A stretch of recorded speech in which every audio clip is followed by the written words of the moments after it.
యాదాద్రి భువనగిరి జిల్లా కమిటీ ఆధ్వర్యంలో వినాయక చౌరస్తాలో అంబేద్కర్ విగ్రహం దగ్గర ఈరోజు భారతీయులను అవమానించినటువంటి ట్రంప్ అమెరికా ప్రభుత్వానికి వ్యతిరేకంగా నిరసన కార్యక్రమాన్ని తెలియజేయడం జరిగింది.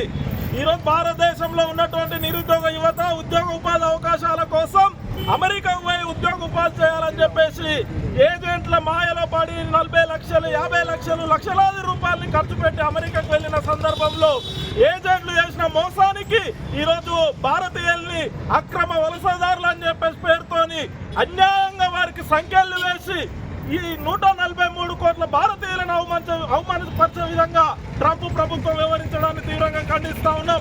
ఈ ఘటన జరిగి ఫిబ్రవరి 5వ తేదీన సైనిక విమానంలో 105 మంది భారతీయులని సంఖ్యలు కాళ్లకు చేతులకు సంఖ్యలు వేసి సైనిక విమానంలో కుక్కి పంజాబ్ అమృత్సర్లో వదిలిపెట్టడం జరిగింది.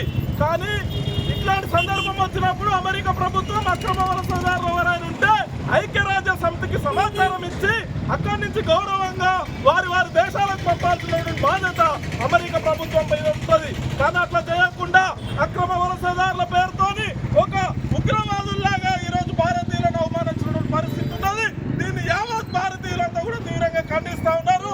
ఈ రోజు ట్రంప్ చేసినటువంటి వ్యవహారాన్ని ఇప్పటి వరకు ప్రధాని నరేంద్ర మోడీ స్పందించలేదు. ఈ రోజు పార్లమెంట్ లో విదేశాంగ శాఖ మంత్రి ట్రంప్ ప్రభుత్వానికి ఒత్తాసు పలికే విధంగా ప్రకటించడం 143 కోట్ల భారతీయులని అవమానపరచడమే కించపరచడమే అని చెప్పేసి ఈరోజు తెలియజేస్తా ఉన్నాం. వెంటనే ఇప్పటికైనా ప్రధాని మోడీ గారు జోక్యం చేసుకొని భారతీయులను అవమానించినటువంటి ట్రంప్ అమెరికా ప్రభుత్వం పైన చర్యలు తీసుకోవాలి. అంతేకాదు మిగతా భారతీయులందరూ కూడా రక్షించాల్సిన బాధ్యత ఈరోజు మోడీ ప్రభుత్వం పైన ఉందని చెప్పేసి అదేవిధంగా దీని అంతటి కూడా కారణం దేశంలో పెరిగిపోతున్న నిరుద్యోగం. దీనికంతటి కూడా బీజేపీ కారణం. ఇక్కడ ఉన్నటువంటి నిరుద్యోగ యువతకు ఉద్యోగ ఉపాధి అవకాశాలు కల్పిస్తే వేరే దేశానికి పోవాల్సినటువంటి అవసరం రాదు. అందుకు ఇక్కడ ఉన్నటువంటి యువకులందరూ కూడా ఉద్యోగ ఉపాధి అవకాశాలు కల్పించాలి. ఈ రోజు అమెరికా చేస్తున్నటువంటి దుర్చర్య చర్యల్ని పక్కనున్నటువంటి దేశాలన్నీ కూడా ఖండిస్తున్నా. ఇప్పటి వరకు మోడీ స్పందించట్లేదు. ఇది సిగ్గుచేటు.